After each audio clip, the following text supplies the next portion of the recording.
procurement officers. In fact, I think, Dr. Awiti, I think it was one of your studies that showed that one of the biggest courses, the most popular courses right now in university is procurement. Absolutely. You know, but people are not doing it because they want to excel in procurement, but because it's a sure way of scamming the system. Correct. You know, and there is no penalty. There are no penalties in Kenya for public theft. We call it corruption, and somehow it kind of like sanitizes it, but it's really theft of public funds. And this is one of the cancer that's eating this country from the inside. Of course, at the top level, we see it in a very big and a grand way. But there's also the petty corruption that's happening. Those are very good points. But why aren't these electoral issues, 2017, these are not the top issues that are defining this contest? This contest is being defined in large campaign platforms with dances and music.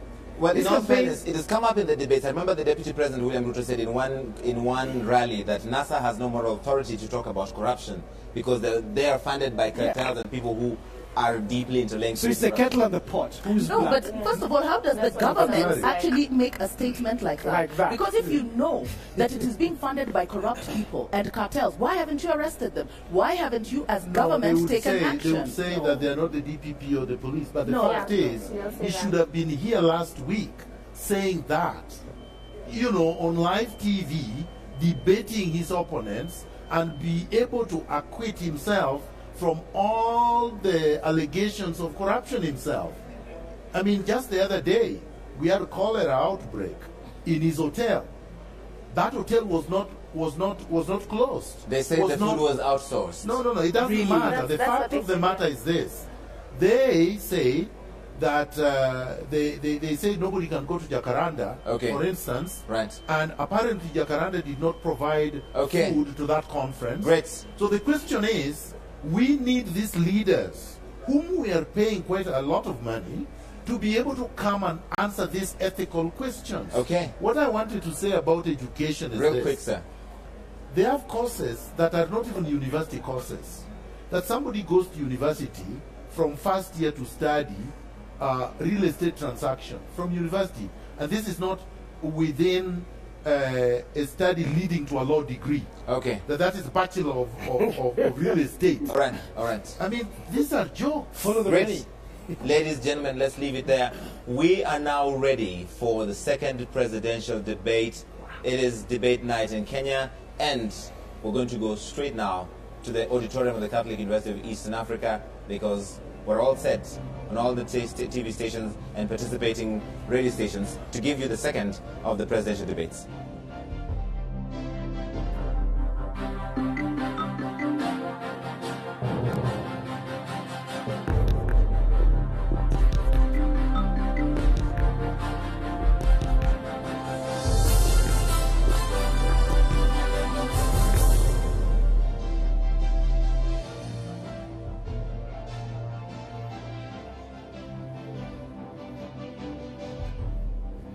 Good evening from the Catholic University of Eastern Africa, Kwea in Karen, Nairobi.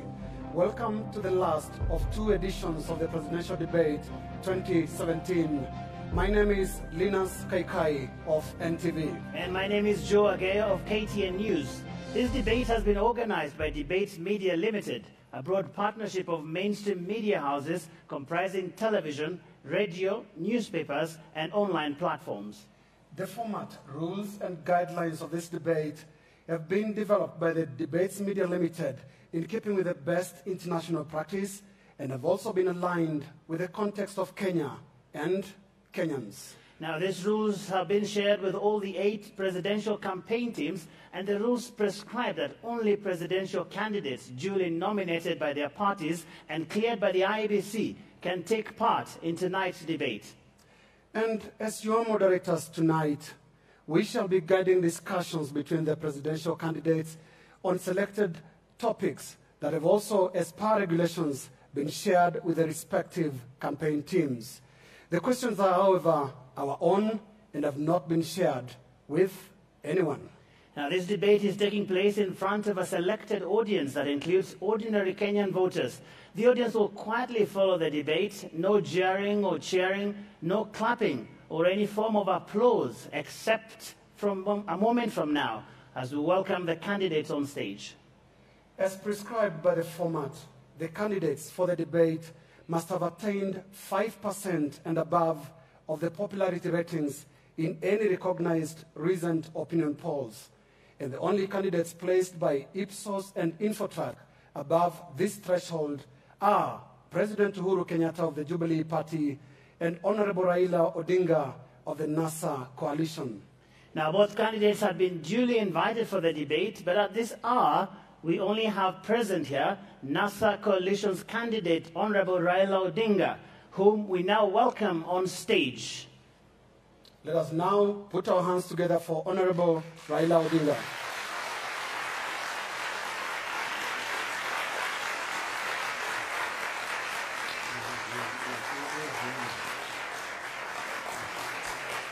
Thank you very much, Honorable Raila Odinga. Now, as we mentioned, we had duly invited the President, who is also the Jubilee presidential candidate for this year, and the half-hour wait was to try and give him ample time to get here if he was on his way. But as it is now, we shall begin the debate, and we'll start with my colleague, Linus Kaikai.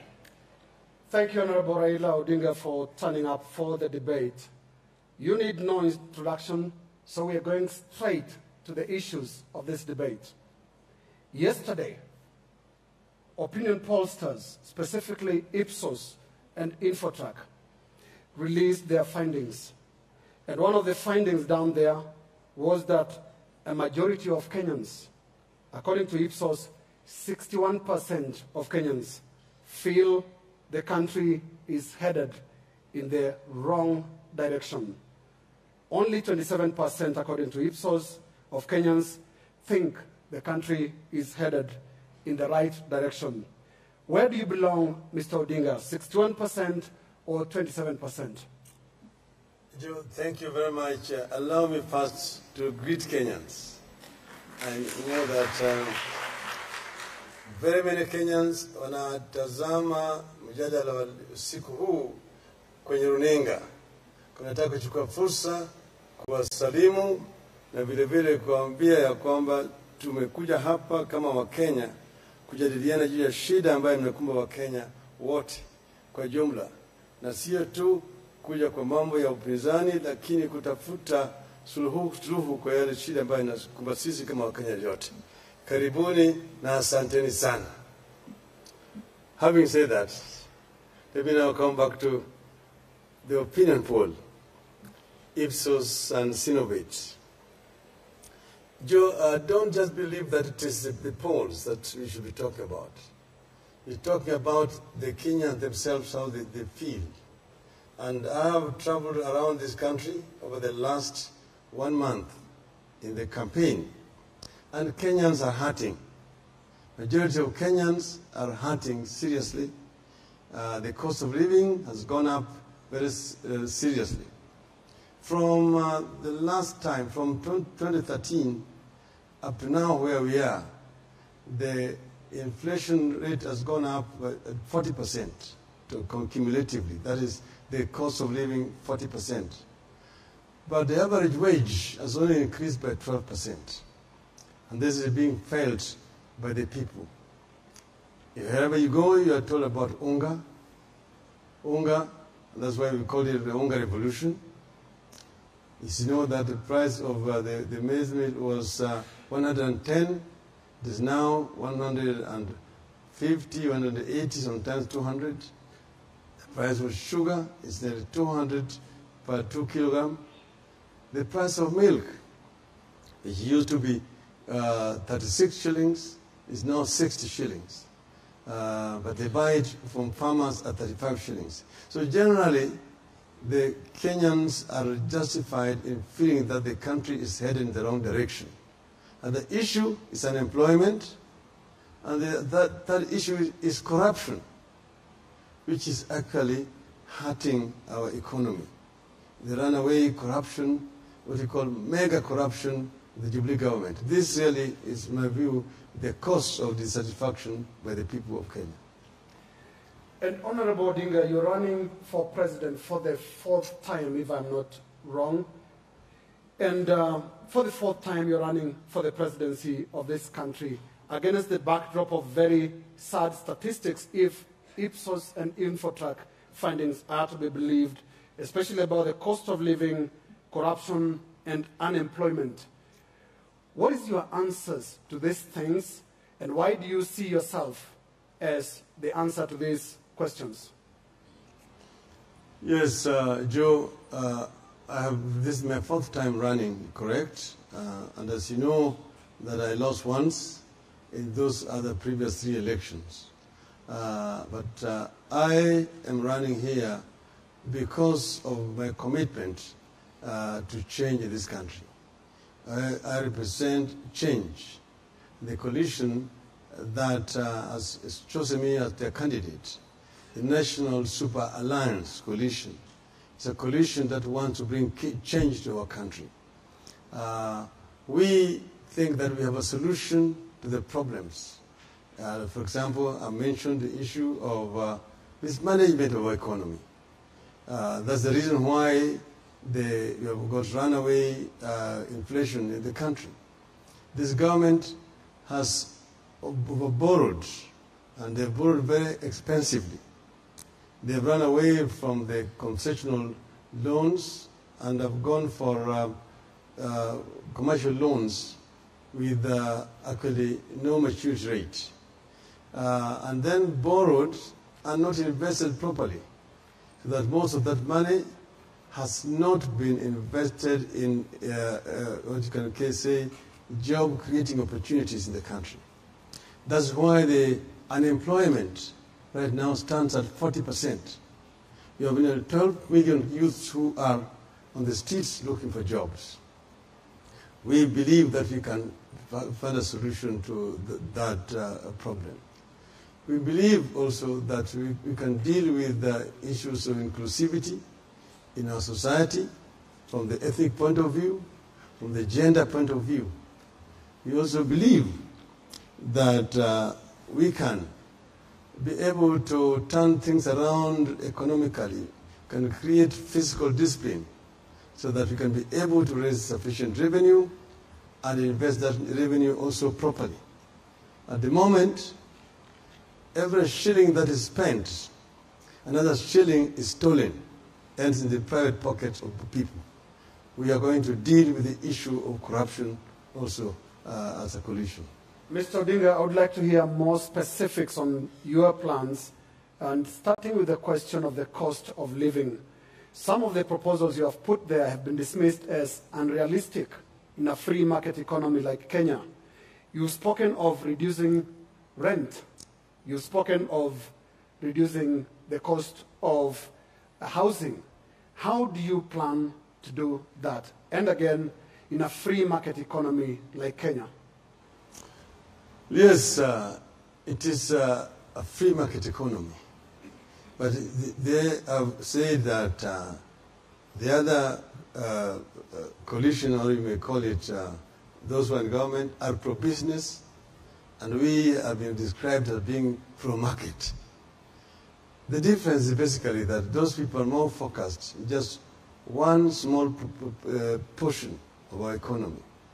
Because what we call the formal sector in our economy only employs 2.5 million people, whereas the informal sector employs 13 million people. We are going to focus our attention where most people live and work, but at the same time not neglecting the other sector as well. But most importantly, you have asked a specific question about issues like rents and so on. Our country is fast urbanizing. The rural-urban migration is increasing by the day, or by the month, and by the year. We are going to reach a stage where nearly 60–70% of our population are going to be living in urban areas. But this issue of low-cost housing has not been sufficiently addressed. And that is the reason why we have problems we're having today. You see, at independence, when urbanization started, the regime at that time came up with a policy of go back to the land. telling people to go back to the land. And even they coined a song saying, Mzee Kasema. Sorry for interrupting you, Honorable Odinga. I've listened to you very carefully. And I'm sure tenants out there are listening to you very carefully. The question again, how do you plan to reduce the cost of rent as you have promised in your campaigns? Joe, there is a law here which is called Rent Restrictions Act. That act is meant to deal with the low-cost housing where the poor people live, like in the informal shelters, like you have them in Kibera, in Madare, in Kurukwanjenga, and so on and so forth. This law has been meant to protect the poor from overexploitation of the landlords or the structure owners. It has not been properly enforced. So that you find the landlords are increasing rents by the day, and if you default in payment within 1 week, you find your door removed, the roof has been removed by the landlord, you find your wife and children sitting outside the cold. We are going to enforce the Rent Restriction Act to protect the poor, to ensure that they're not forced to pay rent which they cannot afford, so that they live in squalor. Landlords, you are, Honorable Odinga, landlords are voters and they are listening to you right now. How do you think they feel about what you're saying?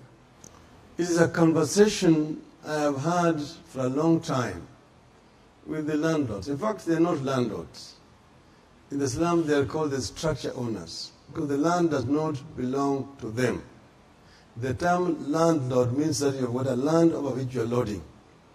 Now, these are basically structure owners who are given a temporary occupation license by the government, TOL, to put up a structure so that they can be able to rent it out. But the land belongs to the government. And they're listening to me. I'm not saying that they should not be allowed to also make business. But what you call live and let live. Let them make the money, but let also the poor not be so much exploited so that they're not able to put bread on the table. Right, we're discussing leadership and integrity as our first topic tonight, and we've brought the issue of the direction of the country. I now want to take you to the regional side of things. And how do you think Kenya's standing around the region and Africa has been in the past few years, considering that just not long ago, the coalition of the willing that had gotten together to do the Northern Corridor projects, that's Kenya, Rwanda, and Uganda. Rwanda has changed its mind. They don't want the project anymore, and they prefer to construct it through Tanzania. How do we stand regionally, in your opinion? I think, Joe, the idea of a federation of East Africa was at the heart of the founding fathers of this region. That was informed the formation of the first community. It died, but not because of lack of commitment, but because of greed by some leaders. I do believe that this region will benefit more if we can remove some barriers which still exist and open the borders for free flow of goods and people. It can be done if there is political will to do so. I mean, the Northern Corridor is just one of the corridors. If you really want to integrate this region, you don't have to just have Northern Corridor. You need the Central Corridor, you need the Southern Corridor as well, and then integrate them. But so the question is, Kenya has been abandoned in the Northern Corridors project by both Uganda and Rwanda. What does that say about Kenya? It speaks volumes about the leadership of Kenya. I think it is the leadership that is accelerating itself. And that's the reason why Uganda is finding it more attractive to go to Tanzania. Tanga or Dar es Salaam is much farther away from Kampala than Nairobi and Mombasa. It does not make any sense economically, other than that it was a political decision. So I think that we need to do some soul-searching and thinking. I think it is the leadership that has let Kenya down. 4 Kenyans are currently languishing in jail in South Sudan. They were arrested and jailed for life for allegedly trying to defraud the Southern Sudanese government of some 200 million US dollars. Are you aware of this case? And if you were president, what would you do about that case? I am aware that some Kenyans were arrested in Southern Sudan for suspected crime. I discussed this matter with the leadership of South Sudan. At that time, my appeal was to ensure that justice was done, that proper investigations were carried out, and that they were given fair trial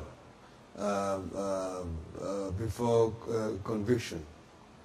I do not believe that that has been the case as of now.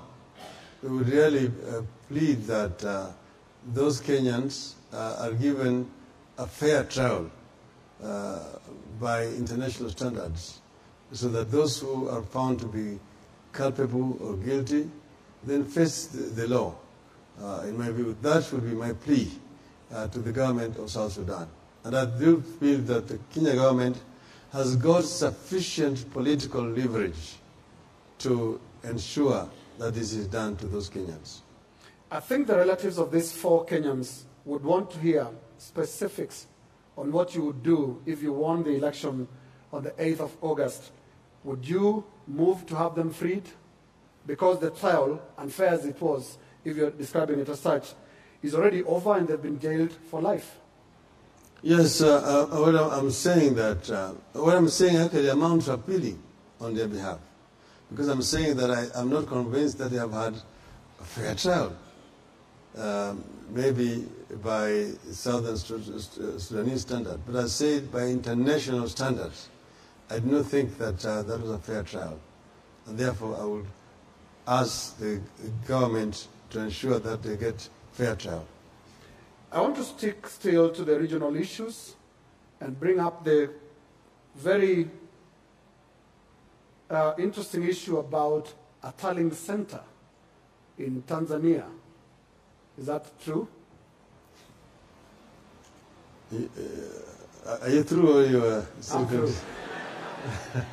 I thought you were continuing the question. No, you had the question, Honorable Odinga.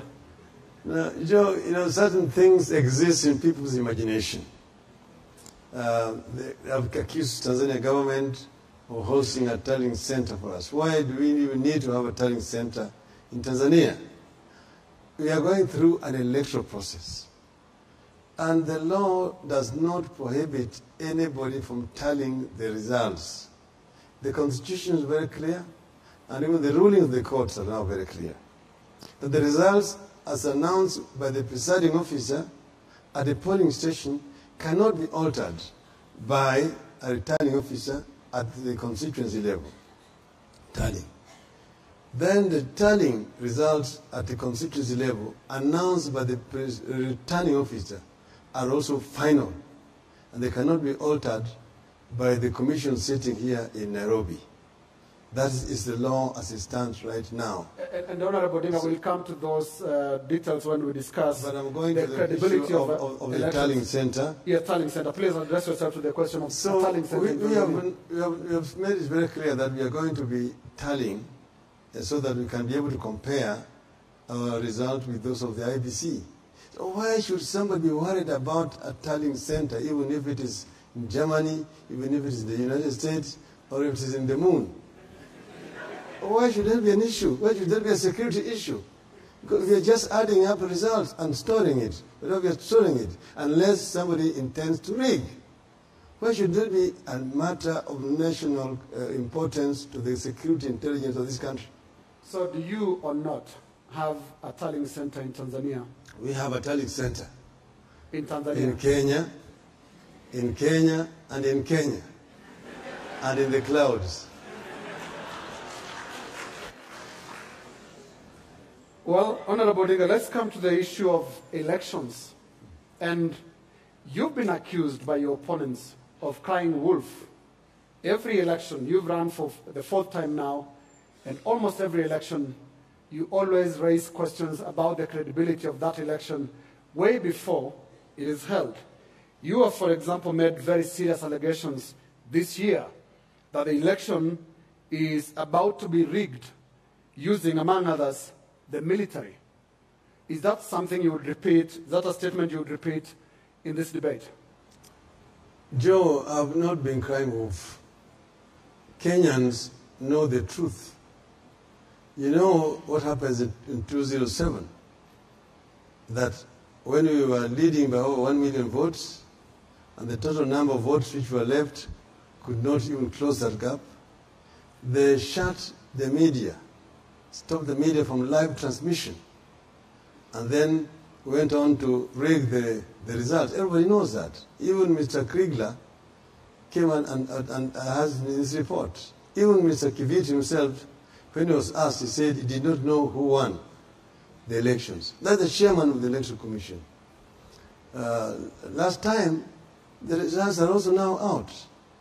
That 12 million people voted for the president, but only the 10 million people voted in the other 5 elections. Meaning that there are 2 million Kenyans who went to the booth and only voted for the president, did not vote for anybody else. Nobody can believe that. So now, we have said that they are at it again, because they have sensed defeat. The figures are not adding up. And that's the reason why they are involved in the security forces. And I've said that the Kenyan military has such a reputation internationally. And we have respect for the Kenyan military. I used to co-chair the Security Council. And I've said that they should desist the temptation to be engaged or involved in manipulating of the electoral results. The National Intelligence Service in this country must desist from interfering with the electoral process. Unless that happens, we'll always be having problems here. They're the ones who are now involved in recruiting returning officers, recruiting presiding officers, recruiting clerks, police officers, and we even showed correspondence showing that serving police officers have been asked to surrender their forces' ID cards to be engaged in the so-called special duties, one of the superior duties. You need to know that I was a prime minister. I used to co-chair the National Security Council. I have information. When I'm talking from authority, and nobody can contradict me. When I said it the other time, even the Minister for Defense came out and confirmed that indeed there was a training taking place at the Embakasi barracks at that time. And they said that they were preparing themselves to provide security during the elections. It is not the responsibility of the military to provide security internally. That's the work of the police force. Under our constitution, the security force, the military is only supposed to protect us against external aggression. And they cannot be deployed without express approval by Parliament. Parliament has been closed, and there's been no permission given to President Uhuru Kenyatta to deploy the military. Before I go to my next question, Honorable Odinga, I do understand that the lighting here tonight is quite bright. And this is actually Linus Kaikai. We should have explained our sitting positions. And to my left is Joe Ageo. And with a bit of makeup, we actually look alike. So thank you very much. I'll continue with my question. With regard to what some of your critics, Honorable Odinga, see as your persistent war on institutions. You fight institutions, that's what they say. You wanted the other IEBC out.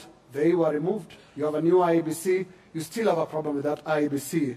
You've explained your position on what you're talking about with regard to the role of the military in the election.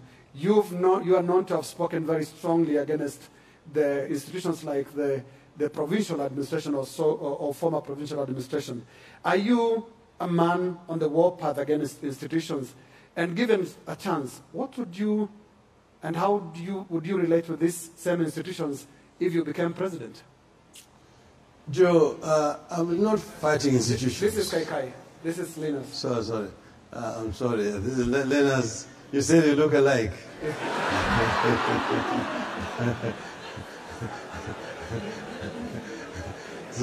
so I'm justified in confusing your identities. Absolutely. Go ahead.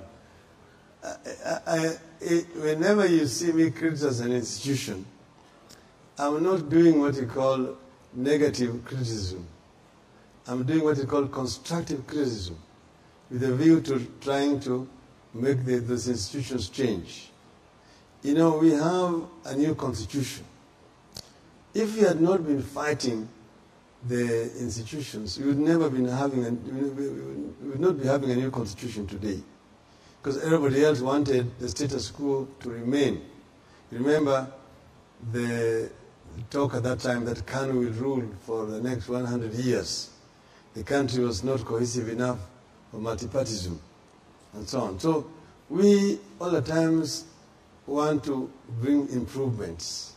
You have a new constitution. Now this new constitution needs to be implemented. Unfortunately, the responsibility of implementing this new constitution fell into the hands of those who opposed it. Remember the red cadres and the watermelons, and they're the ones who are in charge. So they are actually undermining the new constitution. They are undermining some of these institutions, like the Electoral Commission. The Electoral Commission should be an independent body that exists and works independently without interference from the executive. But if you see Mr. Matiang'i coming out and telling the political parties that, oh, no, only one person is going to be allowed at the polling station as an agent, people are not going to be allowed, they will vote and leave, so on. You ask yourself, in all fairness, Mr. Odinga, your grievances against IEBC are older than Matiang'i's term as acting CS in charge of security. Yes, the first time we actually approached the IEBC and we asked them to bring about certain changes which we know brought some challenges in the last elections. And the former IEBC, led by Mr. Isaac Hassan, refused to listen to us. Our petitions to them fell on deaf ears. We therefore had no other alternative but to call for the removal. You remember, we said we wanted a referendum, and they provided us with a template of how to collect signatures. We went around the country collecting signatures, millions of signatures.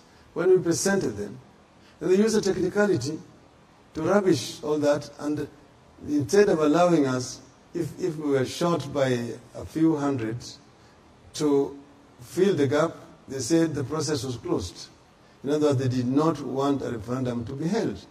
So we knew that if we went on with this kind of electoral commission to the next elections, nothing was going to change. Doing the same thing, the same way, hoping to get a different result is stupidity. That's why we said we needed that IBC to go so that we could have a new IBC in its place. What is happening right now is that there's nothing wrong with the current commission. What has happened is that they retained the same secretariat which was part of the IBC that had gone. And then there is still interference by the National Intelligence Service in the work of the IBC. That is the reason why. Mr. Odinga, do you have proof of these things that you say? Joe, Linus, sorry. I told you that I never talk in vain. When I speak, I'm speaking from the point of view of information, which from an inside, because I have my sources inside. So what I'm talking about is just wild allegations. There are issues which can be substantiated, and indeed, we have written to the Electoral Commission, we have written to the Inspector General of Police, we have written also to the head of the military, drawing their attention to the information that is in our position.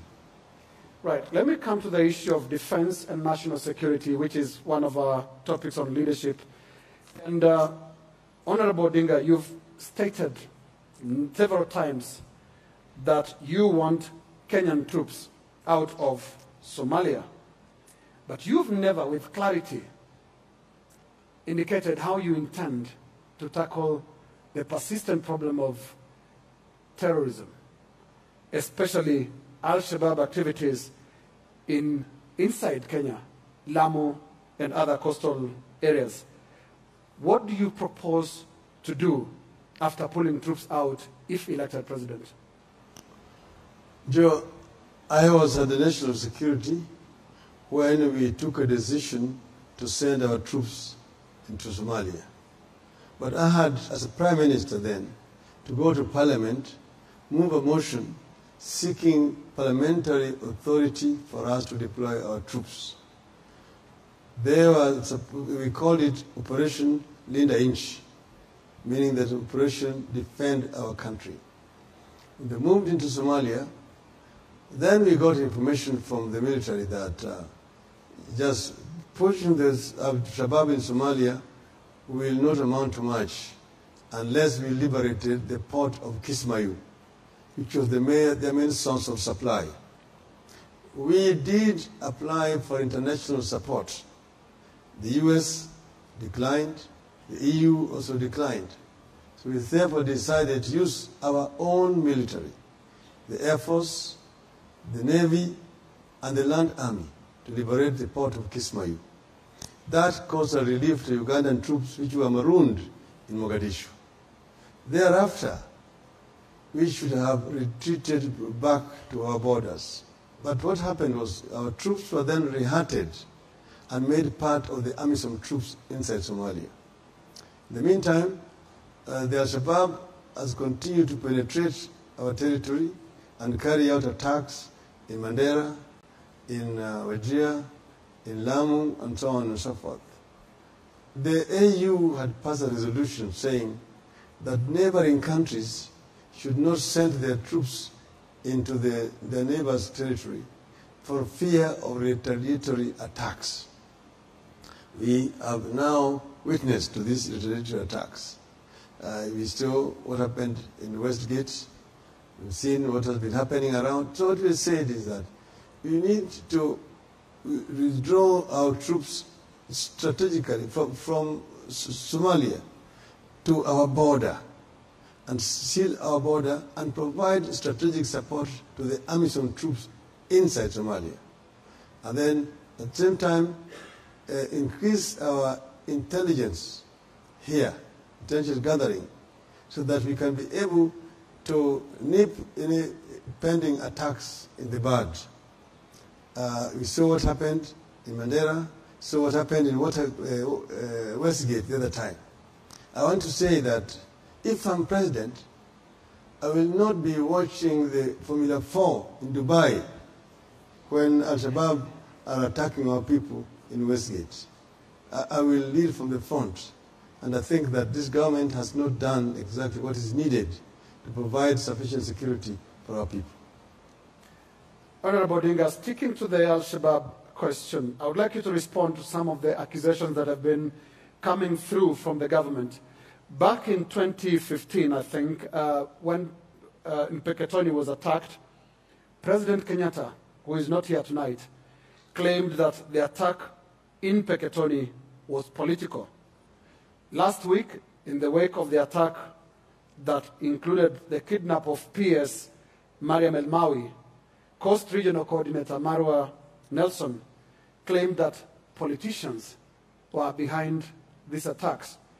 Both suggestions by the President and Marwa were pointing inwards, that is within Kenya, that politicians within Kenya were behind Al-Shabaab attacks. It is most unfortunate, Linus, that the government, and particularly the President, should be playing internal politics with the matter of security, particularly where the lives of Kenyans is concerned. At that time, the allegation was made that it was a work of some local leaders. And remember, the Lamu governor actually was supposedly accused. And of course he came out saying he had nothing to do with it and nothing has happened to him. But Marwa himself, with his other people, they organized attack of innocent Kenyans in Likoni, supposedly as a retaliation to what had happened in Lamu.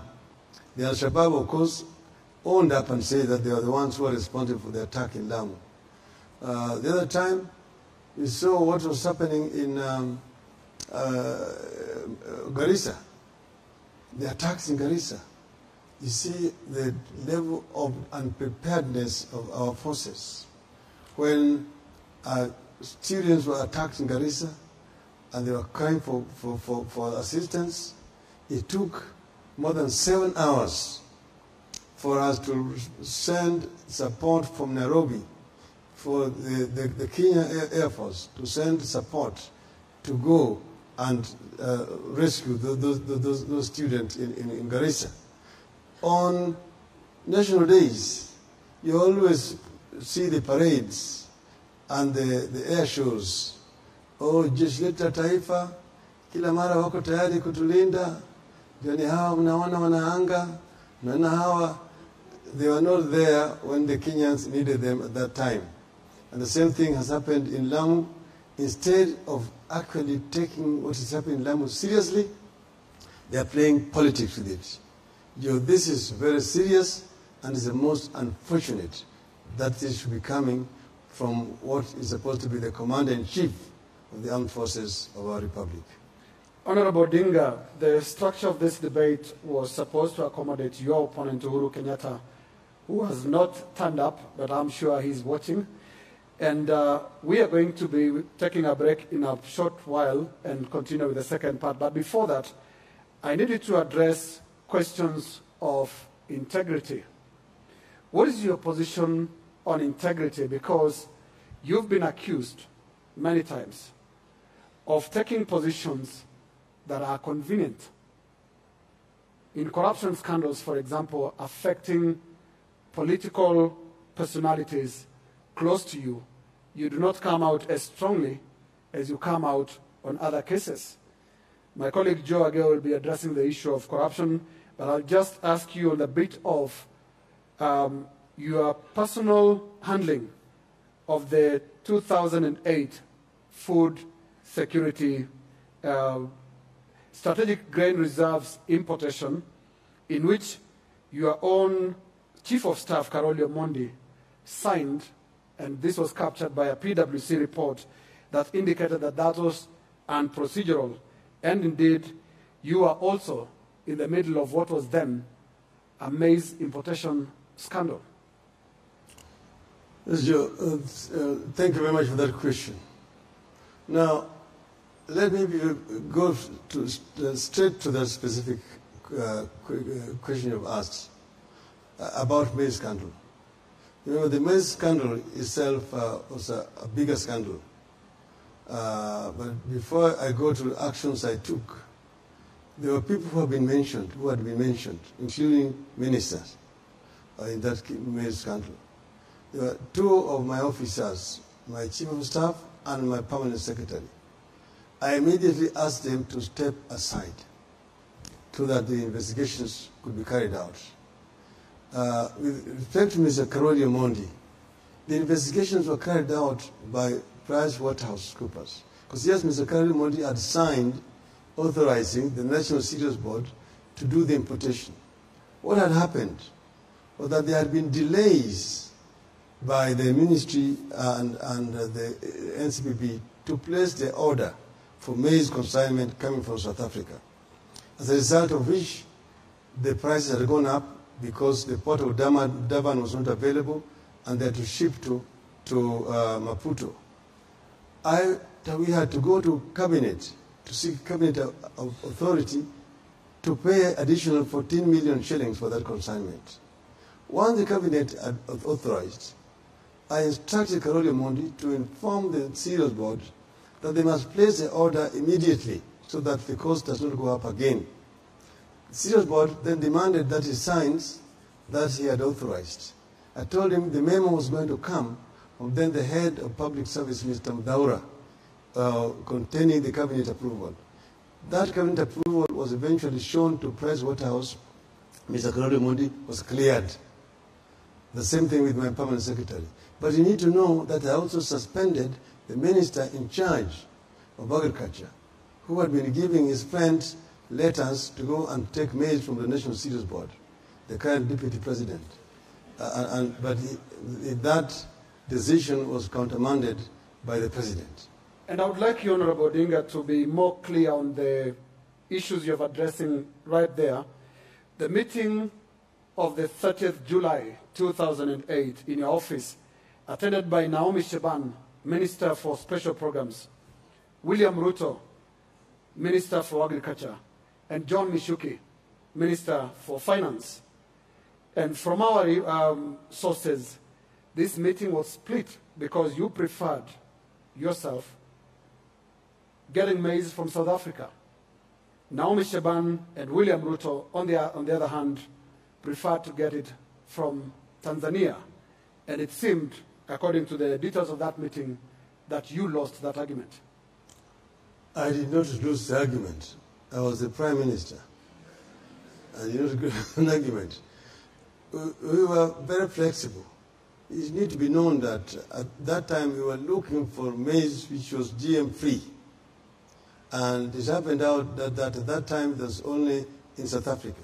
Tanzania had actually banned maize importation because they themselves had a shortage of maize, and they were not going to export to Kenya. Even at the cabinet, when we were told that there was maize, we sent the Minister for Agriculture to Dar es Salaam and arranged for him to go and meet with the President Kikwete, who was then in Bagamoyo. And the answer was clear. Now, Madam Naomi Shaban was talking about us getting maize through pie routes from Tanzania into Kenya. And we told her we cannot allow, as a government, to import maize illegally from our neighbor. That does not happen. And that's why I said, no, we cannot do that to Tanzania when they have banned maize exports. So we therefore made a decision to import the maize from South Africa. But because there was delays, the South African company had said that they had limited space at the Durban port. If the order was not placed by a certain date, they would have to ship, to transport this maize by road to Maputo, and that would result in additional costs. And they were still haggling whether to bring from Tanzania, whether to bring from Mexico, or the other sources they were talking, West Africa, in Cote d'Ivoire. The opportunity to ship was lost, and the cost therefore went up by $14 million. And when they wanted us to place the order, I said, no, we cannot place the order because there's additional $14 million. You have to go back to the cabinet to seek cabinet approval. That was the reason why there was delay. But the import of all these events, Honorable Odinga, would it be right to put it to you that none of you really meant well? When? None of you really meant well. Both yourself on one side, William Ruto and Naomi Shaban on the other side, your interest was to get selected importers to do this for purposes of profiteering. Linus, the work of a prime minister was basically coordination. That's how my office came in. That's why there was Ministry of Finance, there was Ministry of Agriculture, there was Ministry of Special Programs.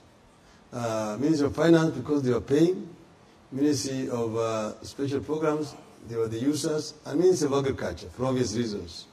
So the decisions were basically theirs. My office was basically just coordinating to ensure that these things were working smoothly. And that was the decision that was taken jointly between the President and myself. So we did not even know the companies which were going to export this maize. That the tendering was done by the NCPB. Everything was done under the Ministry of Special Programs and Ministry of Agriculture. Us was just to sit down, and these were brought before us, and to decide that this is what is workable, this is what is working in terms of our interests as a country. This is where we are going to get value for our money as a government. So we were not involved. Office of the Prime Minister does not procure. The Prime Minister just coordinates the functions of the government. Integrity is the question, and Honorable Odinga, that on that note, we take a short break. When we come back, Joe Agio, my colleague, will be proceeding with this, forward with this conversation. Join us shortly after this.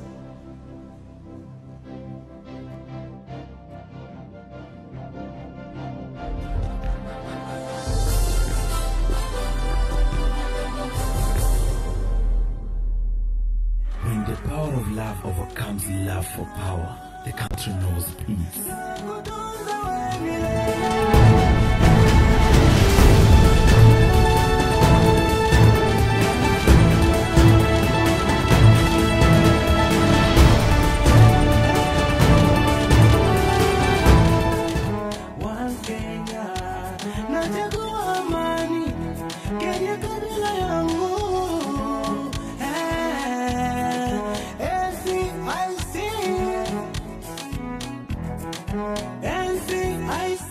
Nachagua amani. Kabila langu ni Kenya.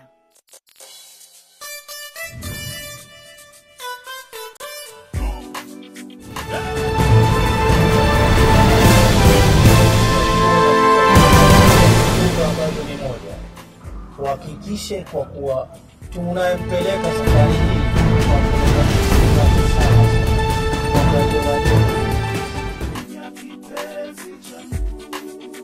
viongozi wetu sasa wametokuwa yale maongozi kwa kuwa kama lile ni jambo lao wao. Hapana, hawakujitupulia kwa viongozi, sisi ndio tuliowaweka. Mali ya umma kuyatezea hata kidini yetu ni kitu kibaya sana. Lazima attitude yao ibadilike. Wakifanya hivyo, inakuwa si hapa Kenya nzima itafanya.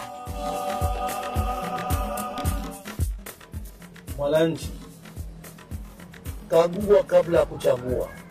Chagua mtu wa kisawa sana.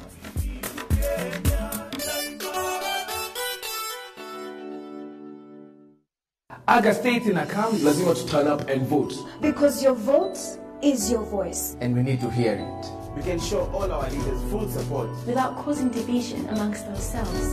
And even if the queues are long, be patient, kakwa line, mpaka vote. Hii ni issue ya kuchagua leaders ambao watatusaidia sisi. Ni jukumu letu kujitokeza kupiga kura. Turn up and vote, turn up the peace. Tunaweza. Tunaweza. We were there when this Kenyan came home. And of course, I'm the first Kenyan American to be president of the United States. And we were there when our little princess stole the show. When I look down at this golden statue, no matter where you're from, your dreams are valid. Together, we have seen lives changed and smiles made. We were there when they showed the world how to dance.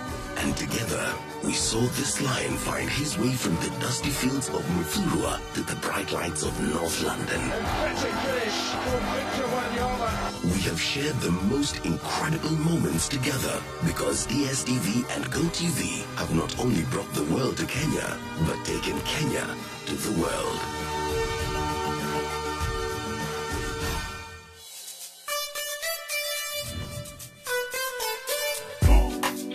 Provide every child entering Standard 1 in primary school with a solar-powered laptop. 5 international modern stadia in our country in the next 5 years.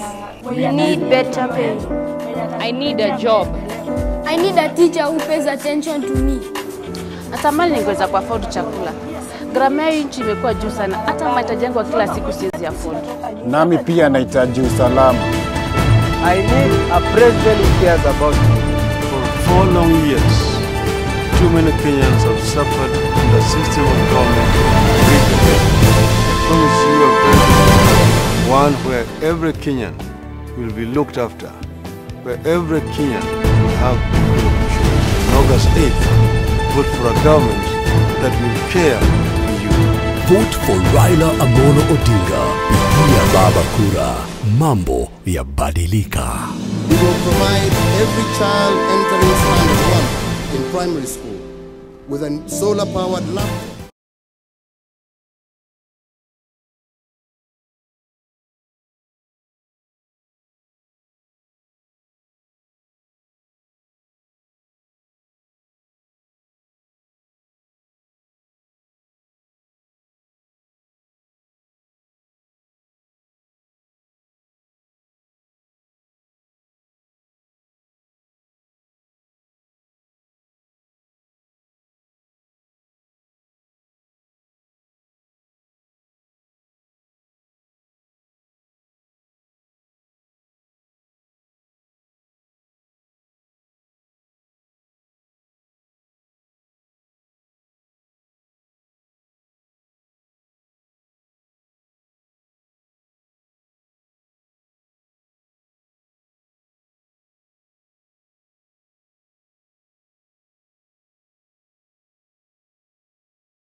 question of tribalism in this country. Many Kenyans know for a fact that when the elections are held in the next 2 weeks, most likely in Kisumu, you will have more votes than President Kenyatta, and he will have more votes than you in Nyeri, and that has happened over the last 50 years. From where you sit, what is the problem with this country insofar as tribalism is concerned? Why do we vote generally along tribal lines, and what will you do if you became president to deal with that problem? Joe, I don't think that there's something really very unique. Some people are just naive. You see, even if you go to the UK, the country is owned. There is what's called the Tory safe seats and the Labour safe seats. The seats which are known are going to be won by Labour, the ones which will be won by the Tories. If you go to the United States, see in the elections, some states are painted red, others are blue. It's normal. But there's also what is called... But in fairness, Mr. Odinga, that is often driven by the issues that matter. There could be agricultural areas, there could be workers and that sort of thing. Here it's purely because it is Luos that live here, it is Kikuyus that live here, and therefore they vote in a different way. No, Joe. There's also what they call their homeboy mentality. See, like it's known that Clinton was going to win in Arkansas because he's a homeboy there. He grew up there. He's known better there by the people.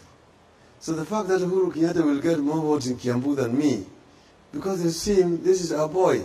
It's a homeboy mentality. But if we leave Kiambu, I go with him to the coast, I will get more votes than him in the coast. I go with him to Northeastern, I will get more votes than him in the Northeastern. I will also get more votes than him in Western. Those people don't vote for me because I'm a Luo, I'm their own. They vote for me because of what I represent.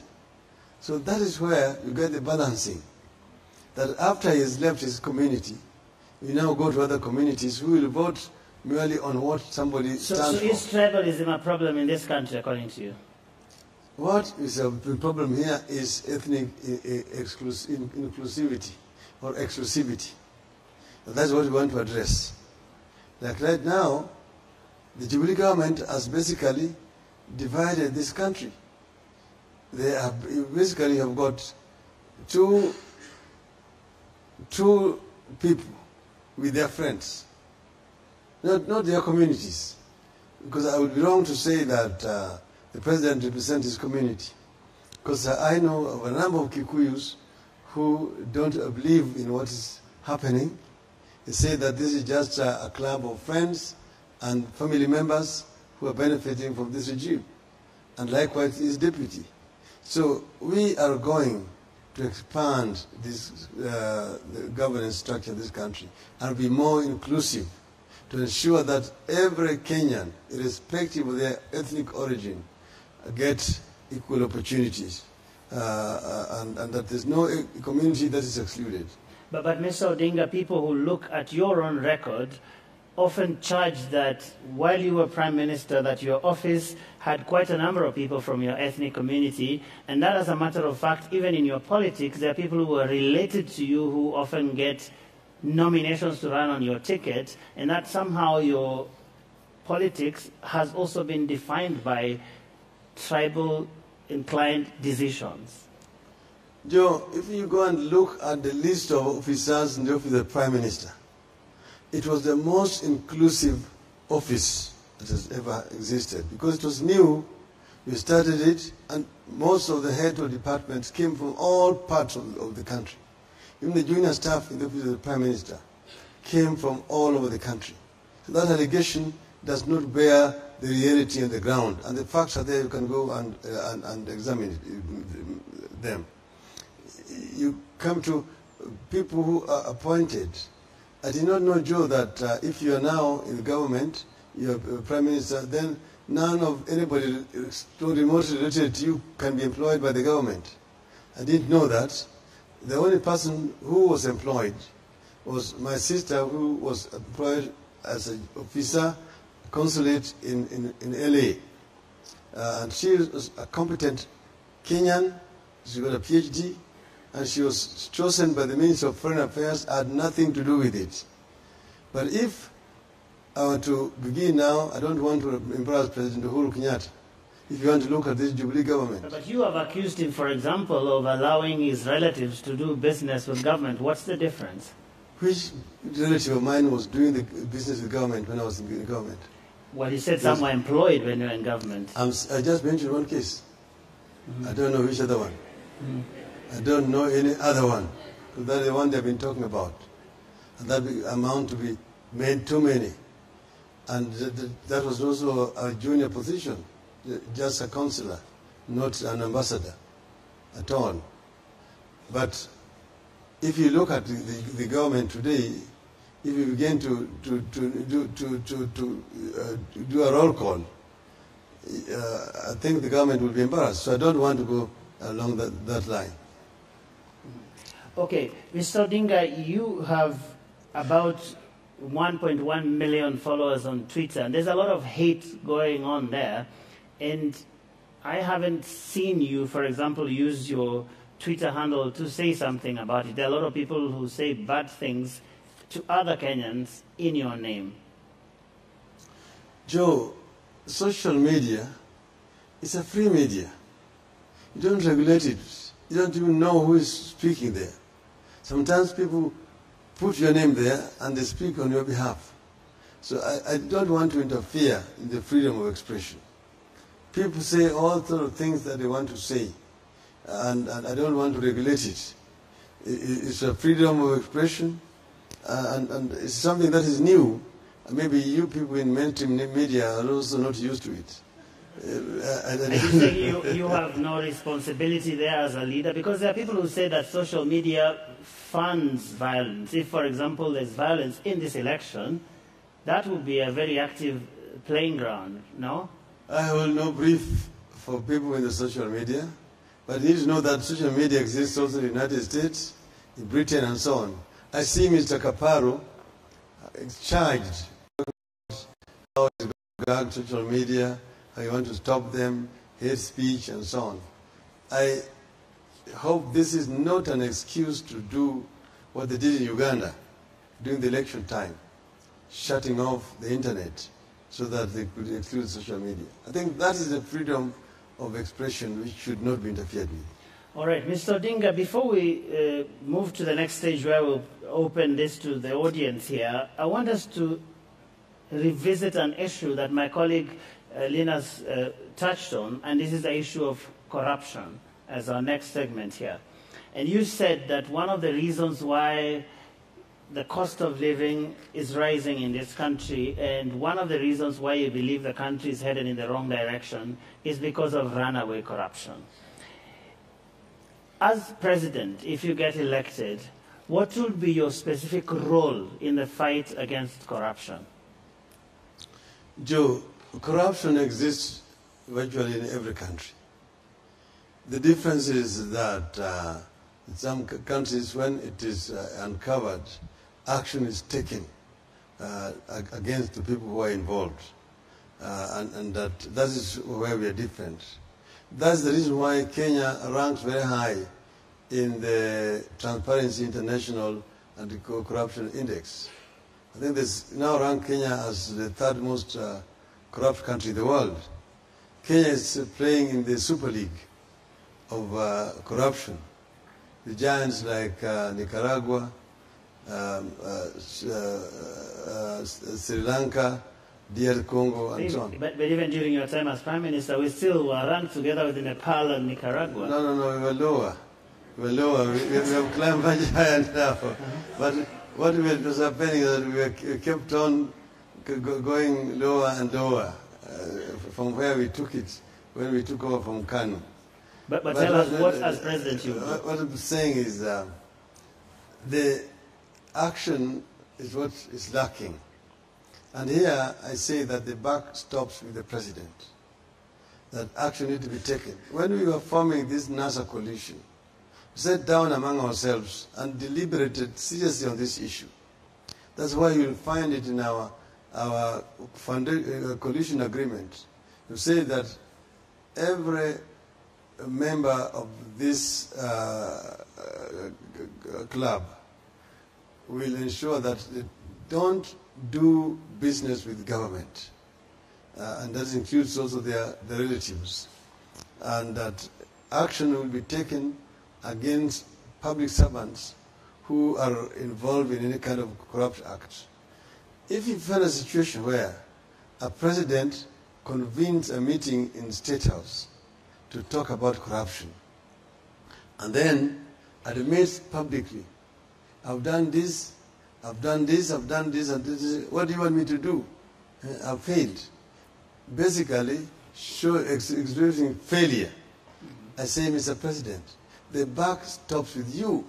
If you have failed, then pack up and go home. Well, that's fair enough, and that's easy to say. But I have listened to the president when he speaks about corruption, and I think this is what he says, that he has ensured his government has provided money to the agencies. He says all the commissions are independent, ESCC, Directorate of Criminal Investigations, the courts are independent, and that he fired certain people from his cabinet, which was within his powers to do, and that based on what the Constitution says, there's nothing left for him to do. If you were in that situation, what is that other thing you would have done as President Raila Odinga? First, Mr. President needs to allow the independent institution to work independently. He took a list which had been given just for information, names which were still under investigations. And because he was in a hurry, he went and tabled it in Parliament. Some of those people had not been found guilty. There was no sufficient evidence against them. And he tarnished names of very many innocent people. Then, on the other one, when we looked at that list, we found that a number of names were actually missing. Some names had been expunged from it. And I challenged him. And I said there was a name here of then the Minister for Devolution, which was here and has been removed. And I showed him where the name had been removed. Then came the NYS case. And I told him, I know what is happening in Kibera. I know how NYS was being looted. And I said, the suspect is so-and-so. They came out and said, I should leave that lady alone, that I should face them directly, himself and his deputy. He called a press conference in State House. When later on evidence emerged linking that minister with that scandal, Deputy President went to a church in Githurai and said that that lady should stop speaking too much English. She must answer. You know, for your information, Joe, that lady is the candidate of Jubilee for gubernatorial elections in Kirinyaga. So what would you have done, Mr. Odinga? I would have taken action, a la Magafuli style. I would have Magafuli'd her.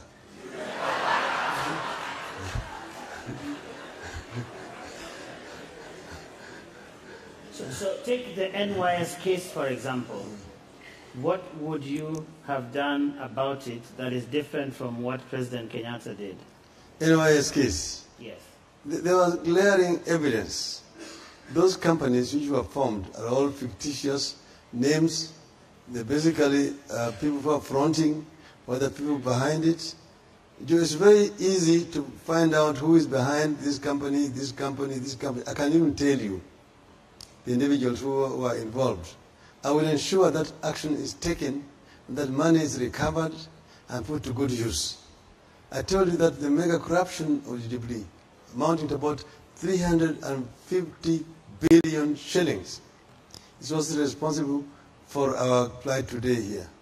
Every Kenyan is owed 7,500 shillings by the Jubilee government. Every shilling that they spend, 1 shilling is lost, is going to people's private pockets. So they come up with budgets of billions and billions. You put billions in health, billions in education, billions here. All those billions don't go to proper use. They're all misappropriated. I mean, a big chunk of it. All right, thank you very much, Mr. Odinga. We want to move to another special segment in our conversation this evening, and that has to do with the audience, the very patient audience that is behind us. And then my colleague Linus Kaikai is going to take the first question with the audience. That's right, indeed. We do have the audience seated in here, and we've also received very many questions by email prior to this debate, and we do appreciate the number of questions that we did receive, and apologize it will not be possible to have all those questions answered. A lot of questions directly asked to President Uhuru Kenyatta, and a lot of questions asked directly to Honorable Raila Odinga. From the audience now here, let me bring in some of the people who are here to raise their questions directly. And first to go, Phyllis Omido. Phyllis, your question, please. Thank you to the organizers and Your Excellency. We honor you for coming. Thank you for respecting Kenyans. The largest contributor to climate change is carbon emissions. And this is mostly from large business projects that are very tragic, like the Lamu coal plant. Kenya has had a maize crisis, which government has largely blamed on climate change. But even after acknowledging the contribution of climate change to food security, both manifestos were silent on mitigation measures to our communities, to the Kenyan citizens, especially the farmer and the poor. So even though I know your manifesto offered us a leeway in terms of environmental and social impact assessment before setting up of projects, would like to know, in cases like the Lamu coal project, which is a very tragic project to put up in such a place because of the impacts to the ecosystems and communities, what would you do as the executive to address this issue, bearing in mind that Article 69 and 70 is not affordable to communities, to poor communities like the ones in Lamu? I really want this question from again. That's fine. Phyllis will come back to you. Let's go to Flora Nyaga. Flora, are you in? Please ask your question. Phyllis will come back to you. Thank you. My name is Flora Nyaga from Embu County. Honorable Odinga, please tell us how you have prioritized the main challenges that you will be faced with should you win the forthcoming general elections. And how will you translate these into realities in terms of solutions for the ordinary Kenyans? Thank you. Thank you, Flora. I think, Honorable Odinga, you can answer that straight away. What are your priorities when you...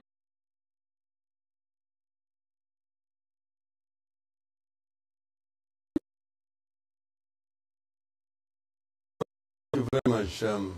You did not enumerate issues that you wanted me to talk about. We have got issues of the cost of living. You've got issues of unemployment. You've got issues of corruption, which are major issues afflicting Kenyans at the moment. And we have got issues of devolution. Let me begin first with devolution. We have stated clearly that when we take over, we will devolve more resources to the county governments so that they can be able to meet the challenges facing them with respect to devolved functions. So we said we will increase it from 15% to 45%. And that is a commitment that we have. With regard to issues of unemployment, 40% of our population is unemployed. You can say roughly 12 million youths are out there on the streets who are unemployed. This situation is unacceptable. And you say that we are going to look at areas where we can be able to create employment faster. And that's why I said we'll address the informal sector, where 13 million Kenyans are employed at the moment. This is a sector that is more elastic, where more opportunities can be created.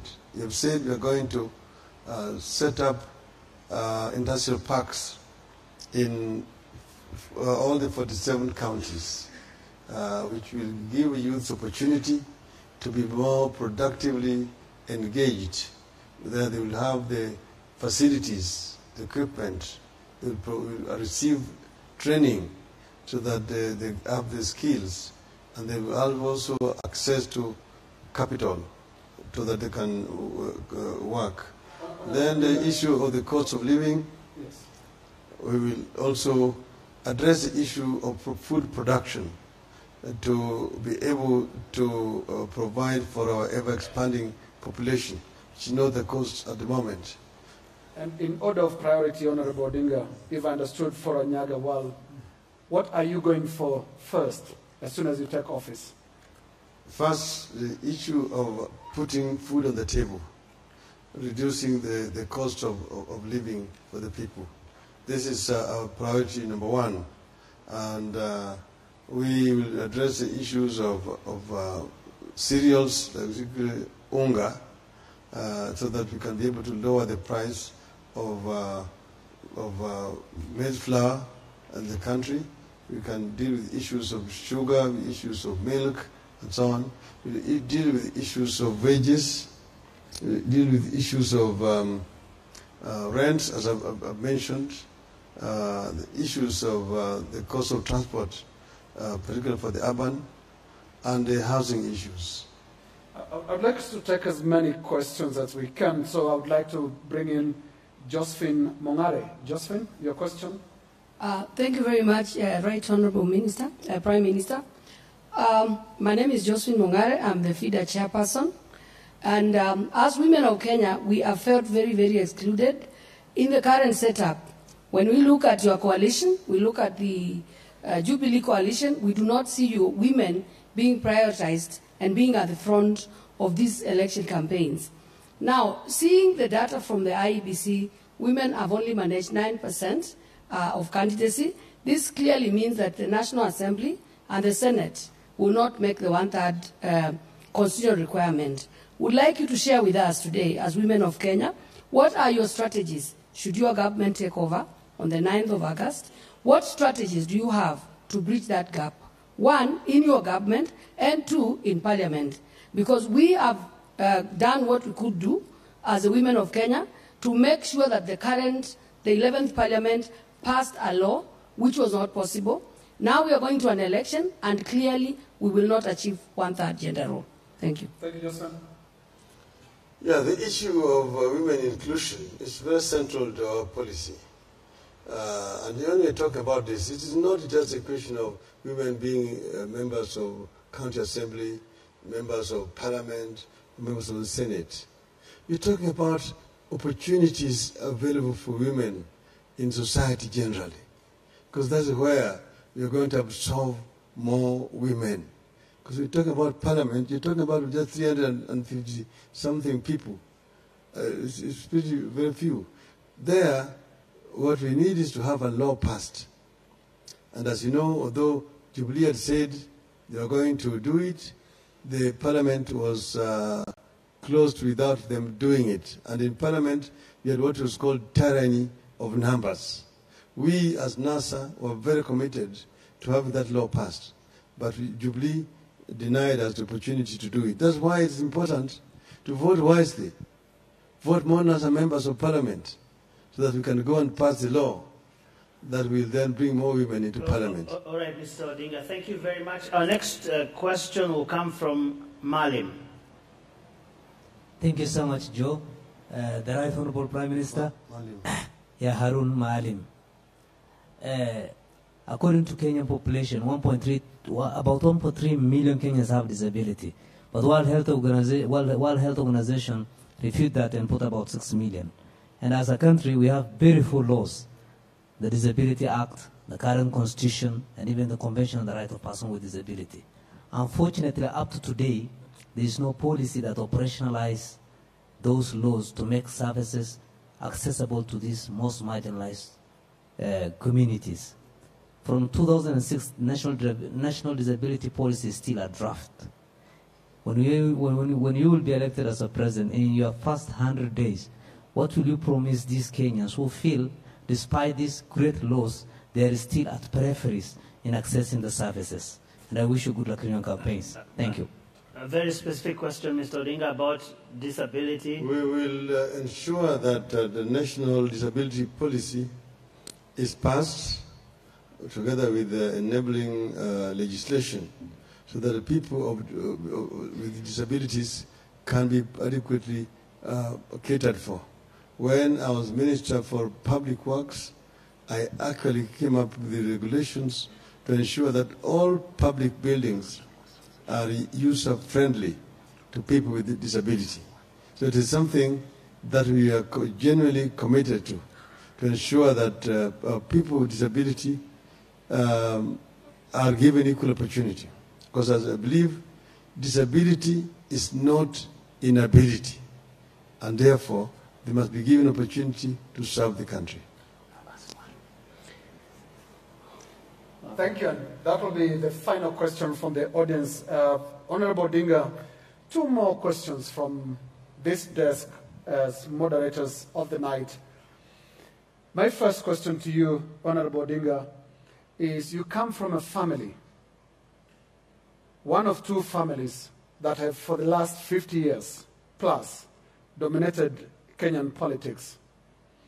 How would you respond to perceptions that these two families have held Kenyan politics hostage, literally, and with two characteristics?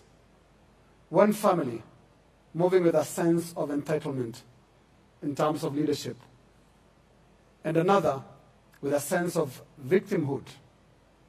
Entitlement on the Kenyatta family and victimhood on the Oginga family. What do you say to those perceptions? I think they are very misconceived perceptions. First, begin at the beginning. Jomo Kenyatta initially was a freedom fighter, and he was imprisoned by the colonialists for 9 years, kept under very inhuman conditions. Jaramogi, on the other hand, became a freedom fighter and fought for the release of Kenyatta. And when Kenyatta was released, Kenyatta then became the president, Jaramogi became the vice president. So they earned those positions by virtue of the fact that they sacrificed for the freedom of this country. So it was not like entitlement. The Kenyan people voluntarily elected them to those positions at that time. They disagreed in the course of implementation of policies during independence. And Jaramogi resigned from the government and went into opposition. The rest is history. Jaramogi became a leader of the opposition until he died. I, on my side, I was involved in what we call the second liberation, not by invitation from my father, but basically out of conviction. And therefore I was not in politics because my father introduced me to politics. I came into politics alone, and I've been in politics because of what I think is right for this country. As you know, I've also been in political detention for a long time.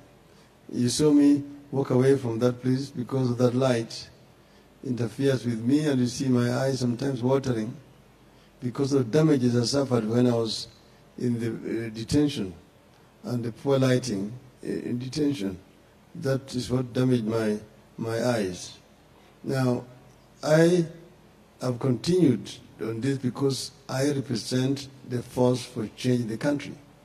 Uhuru Kenyatta then was introduced to politics by the former president, Daniel Arap Moi, who then picked him as his preferred heir when he was quitting politics. So Uhuru came in by invitation from his mentor, former President Daniel Arap Moi.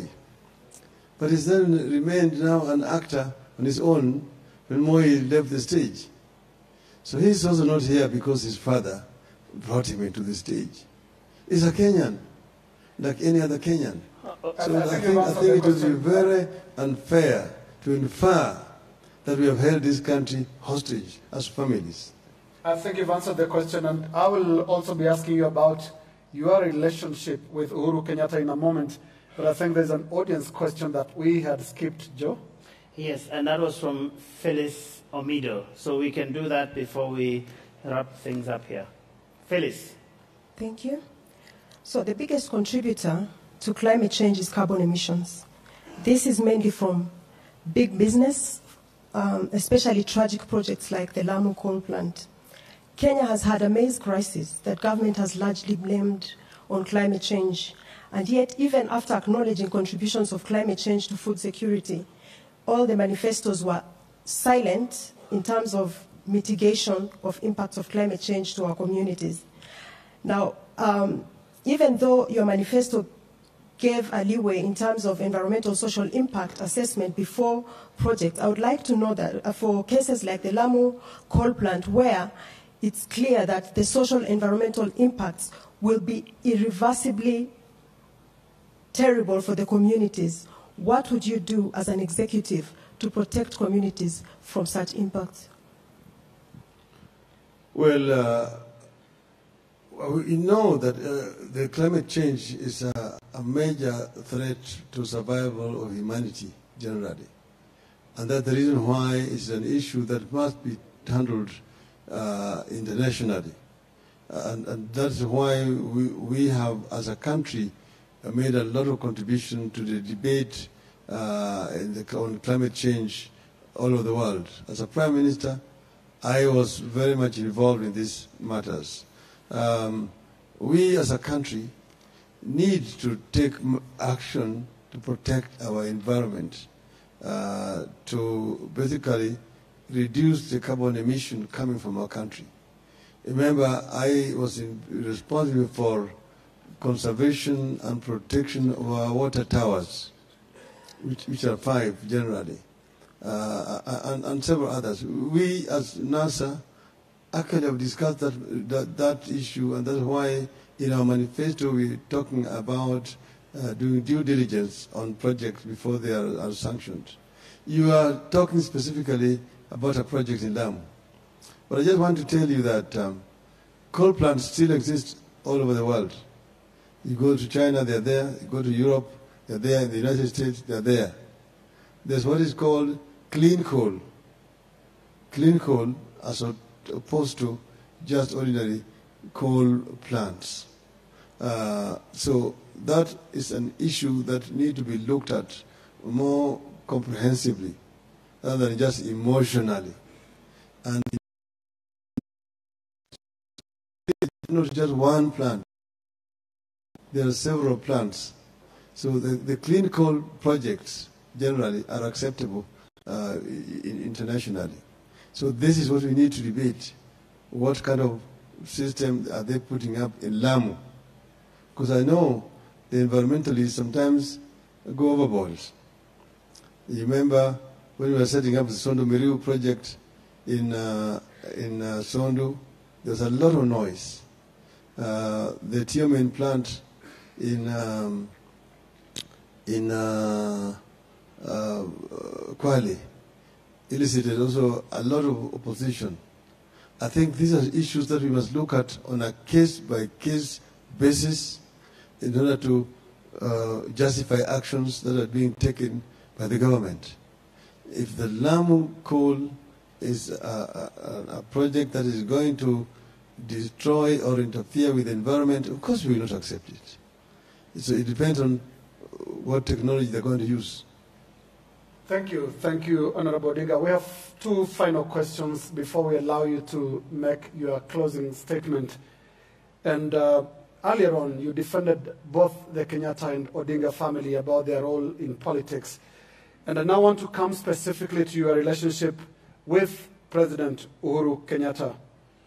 In one of your many football commentaries, Honorable Odinga, you once said, in my presence as a reporter, that Uhuru ameanguka chini, sijui amekunywa nini, which in effect was a suggestion about sobriety or drunkenness. Last week, a few weeks ago, you sat quietly behind one of your political surrogates as he called Uhuru mlevi and DP William Ruto mwizi. Now, to their side, very many times, speaking in his Kikuyu language, Uhuru Kenyatta has referred to you as Mogoroki and Kimudu, which in my little understanding of the Kikuyu language means a madman.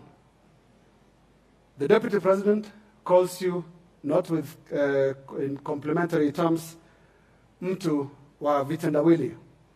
This is basically your language, the language of Uhuru and the language of Raila.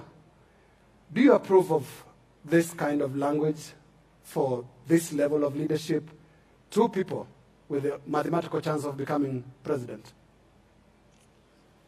I don't remember ever saying that Uhuru amenguka na sijui amekunywa nini. But even if I said it, it must have been with a light touch that amekunywa nini. But that will not mean that he is a drunkard at all. And when you talk about one of my, you call him my surrogate, or I think that is not a fair comment on an honorable member of parliament, if that is what you mean. I mean, there are political jokes.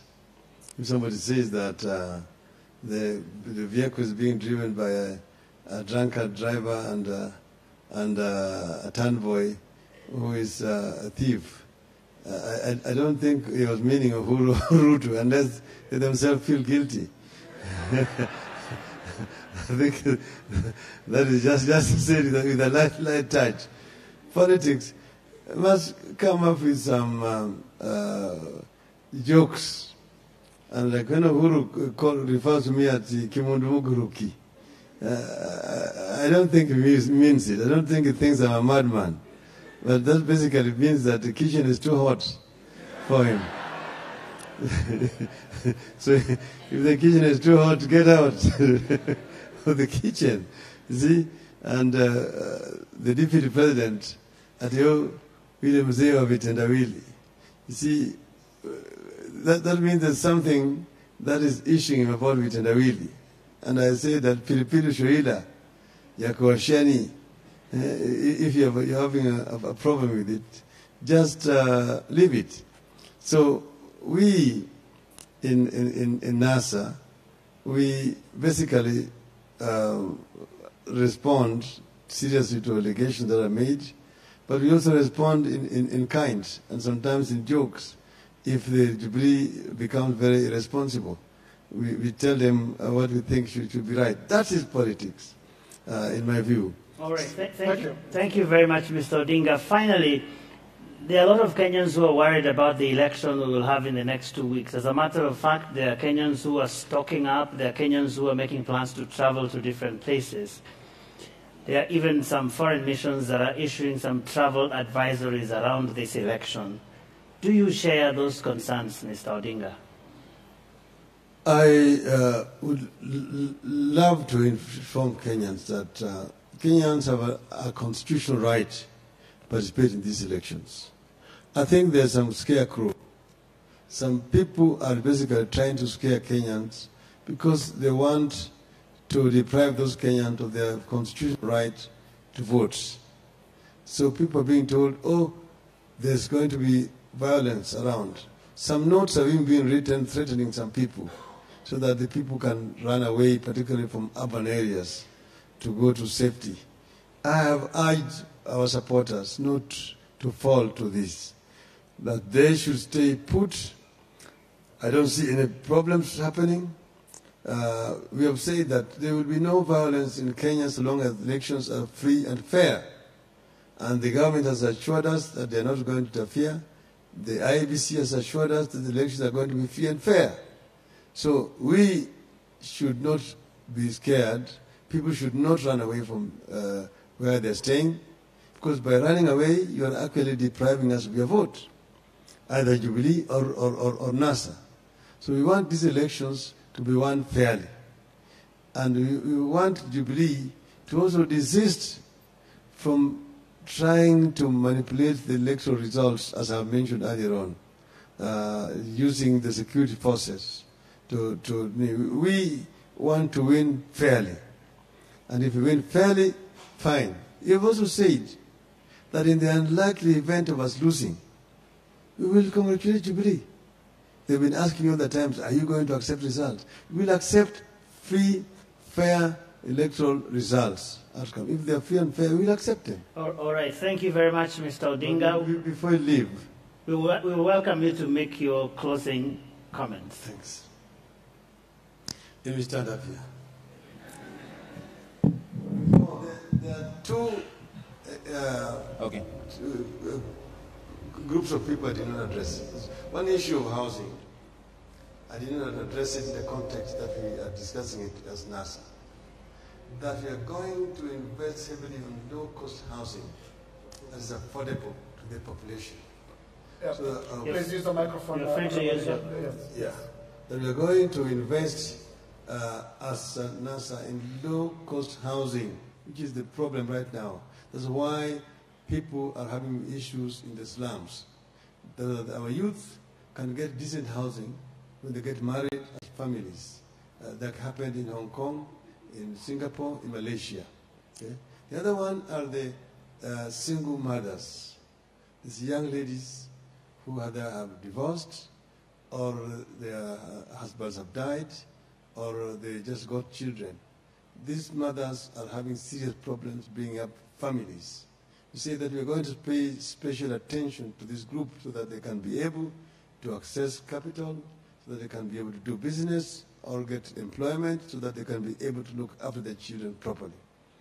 Finally, I just want to start Kenyans that we are on the brink of history as a country. It has been a long journey to reach where we have reached today as a people. 8th of August is going to remain in the annals of our history as a very historic day for our people. Every Kenyan who is able, who is registered as a voter, must turn out to cast their vote to participate in history making. I'm sure that at the end of the day, Kenyans are going to emerge victorious. So we urge you, whether you're a Jubilee supporter, if you're a NASA supporter, turn up and vote for us, because Nane Nane will remain forever a very important day in your life. Thank you very much. Asanteni sana wa Kenya kwa kunisikiliza. Ni juta ya kwamba ndugu yangu Uhuru Kenyatta hakukuja. Ningependa sana akae pale, nieleze yale maneno yote, akisikia apate fursa ya kujibu, lakini ameniwacha peke yangu. Ameniweka shere, lakini ndio ameweka boya hapa, lakini pamoja na haya mimi namtakia kila laheri na rafiki yake Bwana Ruto.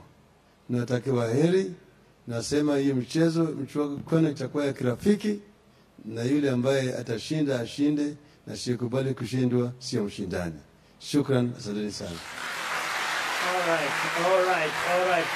Thank you. Thank you very much. Thank you very much. Now that closing statement from candidate Honorable Raila Odinga marks the end of tonight's debate and indeed the 2017 presidential debate series.